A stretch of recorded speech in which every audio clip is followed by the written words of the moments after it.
lunch break and I'm painting and I'm looking like a fiend. Got the fluoros on, look like a fiend when I'm painting. I'm getting a bit angry, dealing with a lot of nuffies.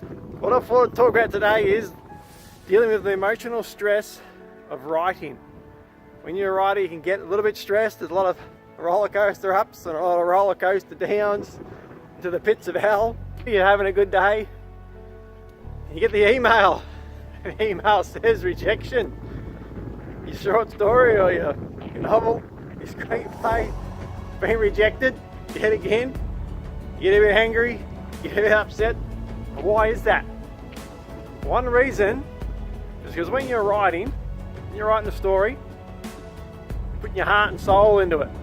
It's who you are. It's a bit of who you are, a bit of who your integrity is.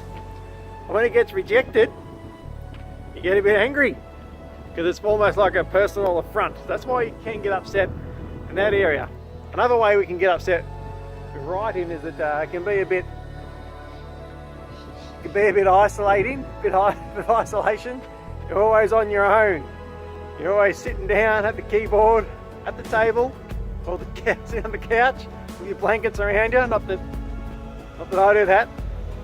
The whole guy's just watching the show. You're on your own. It can be a lonely game. You can get a bit upset. And not only that,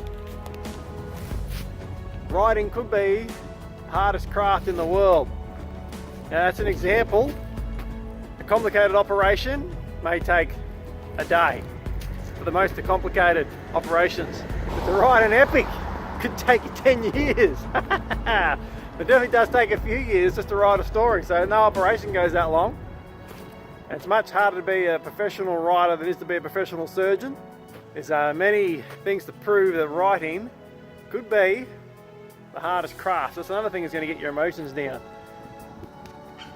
It's going to take you years and years and years striving to get there. So what do? One thing is you've got a lot of heart power, a lot of core strength. And each time you get a rejection, don't view it as a failure, view it as, okay, I'm going to get stronger, build on it, and analyse why you got rejected. It could be imperfect, the people just didn't like it. It could be for some genuine reasons why you got rejected. So analyse it, build strength, build upon that. Make the next story even better. All the isolation,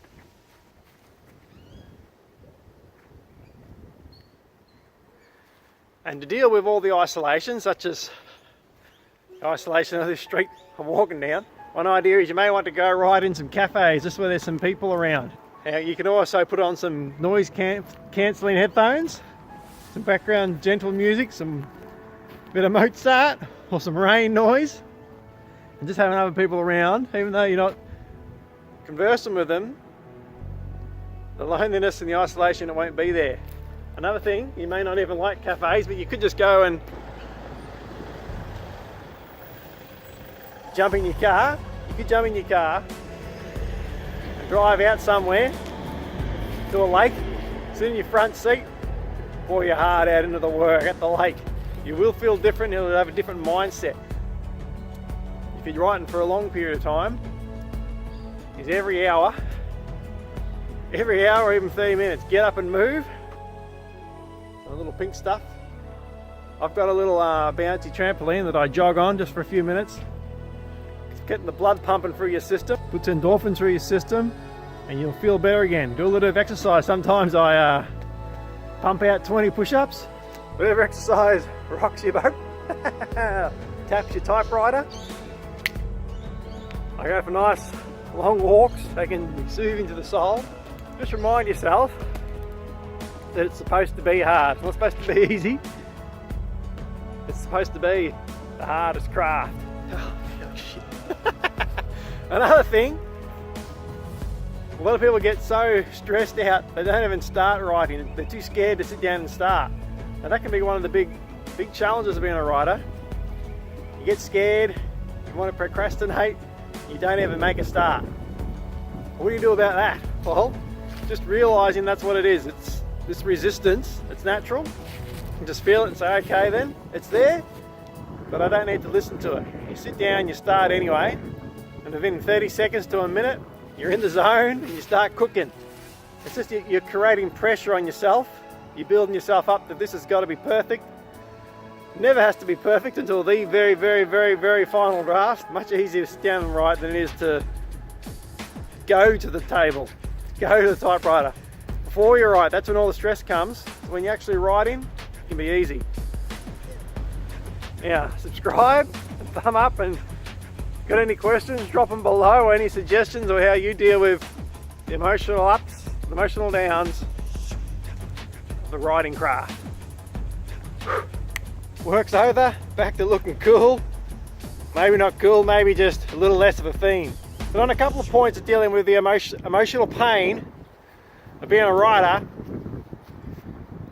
when you can write, when you're emotionally down, that means you're a pro. That means you're a professional. If you don't write because you don't feel like it, you're still an amateur. The pro, the professional, does the work, gets the fingers tapping, regardless of how they're feeling. They just keep pumping out there. When you can do that, when you can write, no matter what you're feeling, no matter how down you are, that's when you know that you've turned into a writer. Not amateur anymore. So when you're feeling a bit depressed, it's usually because you haven't written anything. And the only way to fix that, to deal with that emotion, is to write something. Okay, so remember that. This question needs to pop into your head whenever you don't feel like writing because you're a bit emotionally down. You got to say to yourself, no matter how down I am, no matter how down I get, no matter how hard it gets, I'm going to do the work. Only by doing the work will you feel better. So if you sleep in for the morning, do nothing, then go to your groceries, you'll feel depressed the whole time doing your grocery shopping. But if you get up, do the work, do the finger tapping, and if it does hurt, when it's over and you're grocery shopping, you're going to feel awesome. You're going to feel like, come on! Because you've done the work and you've proven yourself a pro. So they're the things to keep in mind. The two little questions, the two little things to say in your head. When it gets hard, no matter how hard it gets, I'm going to do the work. And only by doing the work am I going to feel better. Keep writing.